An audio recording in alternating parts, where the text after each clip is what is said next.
Hi, my name is Roman Smith, and I'm sure that most, if not all of you watching this, own a cell phone. And my guess is that it's probably a smartphone. But let me ask you to take a second and imagine if all of a sudden your smartphone no longer had a camera,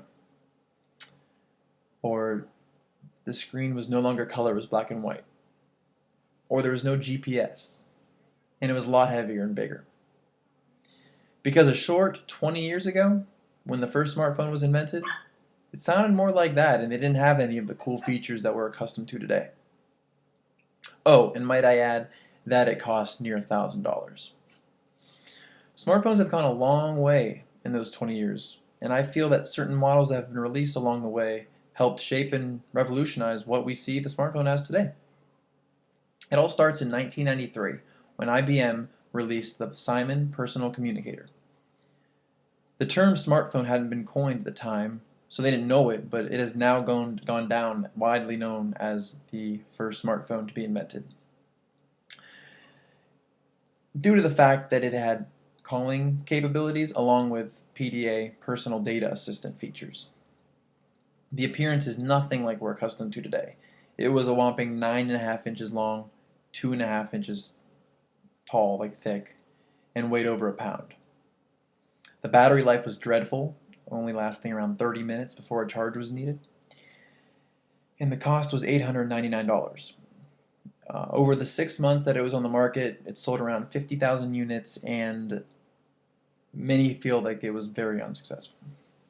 However, it did start a very important trend in our life. The next big change happened a couple years later in 1996 when Nokia released the 9000 communicator, which revolutionized the shape of the smartphone. Instead of the brick shape, they got the full keyboard with the clamshell shape. So down here would be the full keyboard, the QWERTY keyboard. It was also one of the first with a web browser. The very next year, in 97, Sony Ericsson released a concept phone by the name of the GS88 Penelope.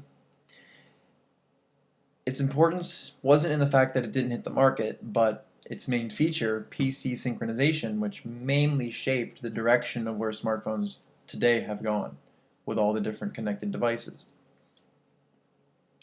The GS88 had been claimed to reach data speeds up to 9,600 bytes per second, which compared to today's speeds, today now we were around 5,000 times faster.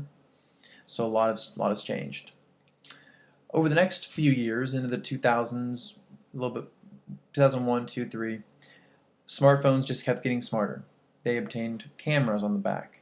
They gained color in the screens, more complex applications, more fluent operating systems that just kept getting more user-friendly. However, the single most biggest change and influential move in the smartphone era, I feel, was when Apple released the iPhone in 2007.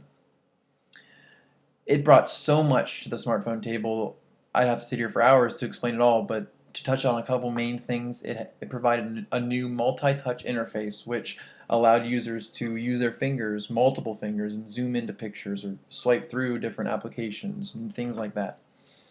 It also brought a great battery life, claimed to have up to 200 hours of standby time and up to 8 hours talk time.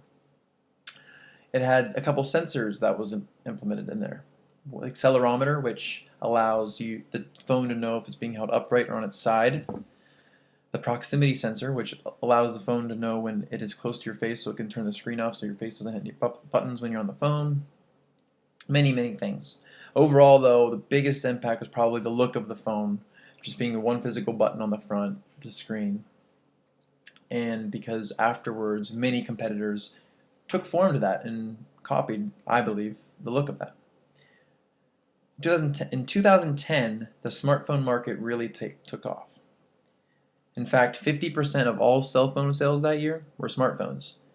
And just 4 years earlier, in 2006, only 10% of all cell phone sales were smartphones. So you could see a big time shift was occurring. For mobile data traffic, it was 3 times in 2010. It was 3 times the size that the entire internet was in 2000.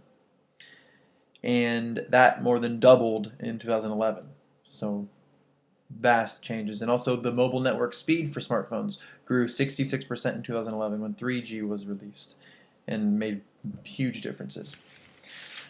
Today, smartphone manufacturers are pushing the envelope month by month, coming out with new phones, better processors, better battery lives, clearer screens, better cameras, more applications to use to contact your family and friends.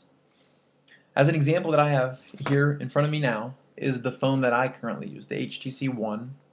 Just to show the shape, it's very, very thin. We're not talking inches, we're talking centimeters thick. We're talking ounces heavy. It's over 4.5 inch screen, ultra pixel HD camera. It's got a front facing camera. It's got all the bells and whistles of what today's smartphones have.